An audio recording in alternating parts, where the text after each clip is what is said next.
Slovenskí rodáci žijúci v Spojených štátoch amerických oslavovali 4. júla Deň nezávislosti.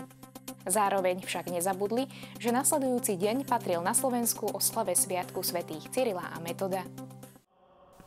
Po nedeľných svätých omšiach, ktoré týmto sviatkom predchádzali, sa obe komunity veriacich, slovenská i americká, pomodlili za obidve krajiny. Aká úžasná možnosť spojiť americkú a slovenskú komunitu, aby oslávili oboje krajinu, ktorá nám bola daná a do ktorej sme prišli, ako aj našu rodnú krajinu a vieru, ktorú nám tu odovzdali. Vernosť svojim koreňom a tradíciám vyjadrujú Slováci aj putovaním k Sedembolestnej Panne Márii do Washingtonu každý rok v septembri.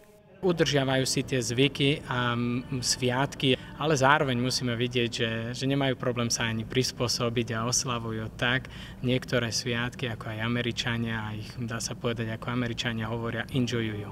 Je to veľmi dobrý holiday a stále sa tešíme, že ho môžeme oslavovať každého roka. Je to oslava rôznorodosti, oslava krajiny, do ktorej môže prísť každý. A ak tvrdo pracujete, môžete byť úspešní.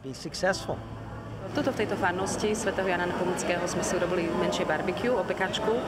Aj stretli sme sa, aby sme sa porozprávali, vymenili si názory, videli sa znova po týždni.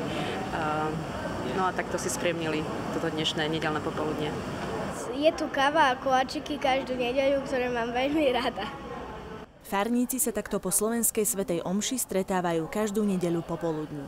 Spolu s miestnym farárom Richardom Bakerom sa najbližšie chystajú putovať do Mariánskej svätyne v Stony Point 13. augusta. Púť organizuje Prvá slovenská katolícka jednota.